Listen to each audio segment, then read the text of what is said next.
Excellencies, distinguished participants, ladies and gentlemen, I wish to express my appreciation to the co-host, Keio University, and the Metric Corporation for the invitation to address the 11th International Cybersecurity Symposium.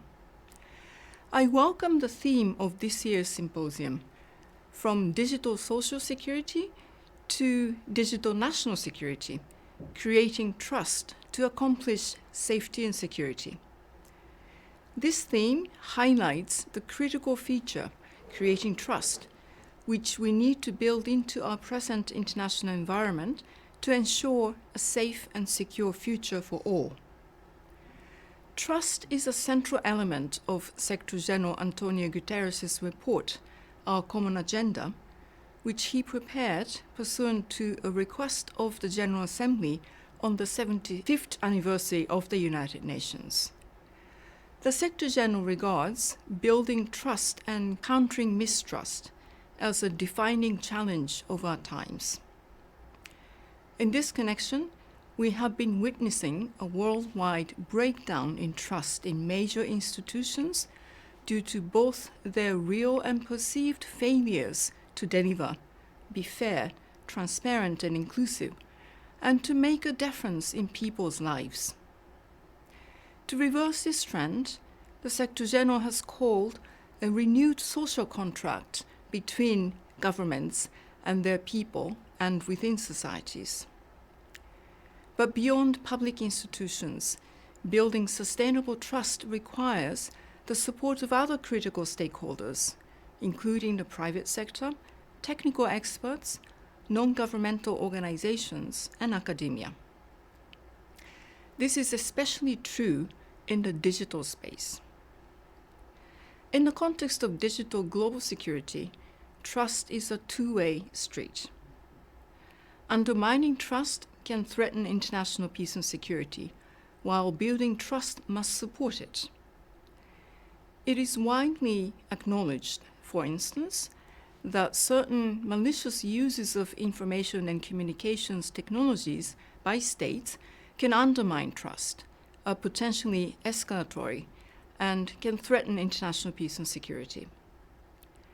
They may also pose direct and indirect harm to individuals. At the same time, increasing trust between states is an essential ingredient in our efforts to ensure an open, secure, stable, accessible, and peaceful cyberspace. As called for by the Secretary General, to address such a concern of trust and mistrust linked to the digital space, the international community must better regulate and manage our digital commons as a global public good.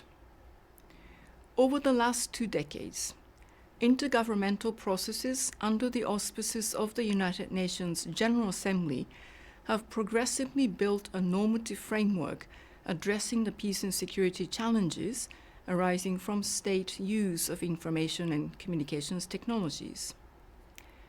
States have agreed to be guided in their use of such technologies by this framework, composed of a set of voluntary, non-binding norms of responsible state behavior, as well as concrete confidence and capacity-building measures.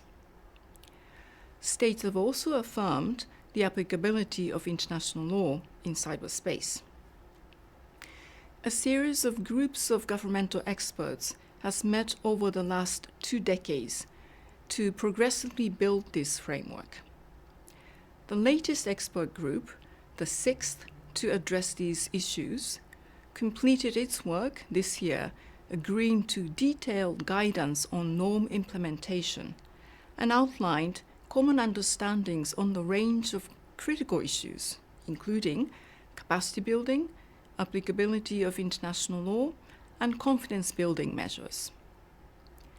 This expert group worked in parallel to an open-ended working group that allowed, for the first time, for the full United Nations membership to engage on developments in the field of information and telecommunications in the context of international security.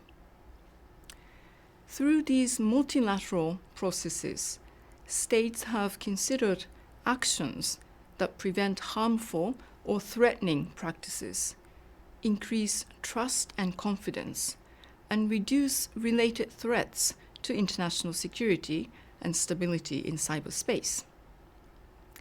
States have recognized that confidence-building measures in particular can support implementation of norms of responsible state behavior, thus fostering trust and ensuring greater clarity, predictability, and stability in the digital domain. A new open-ended working group has been established by the General Assembly for the period 2021 to 2025.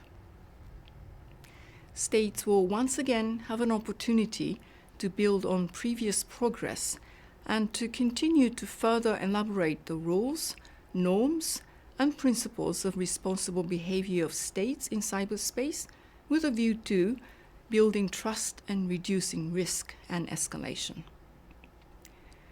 Distinguished participants, ladies and gentlemen, work undertaken in the relevant United Nations multilateral bodies has yielded an initial framework for the pursuit of a peaceful cyber environment.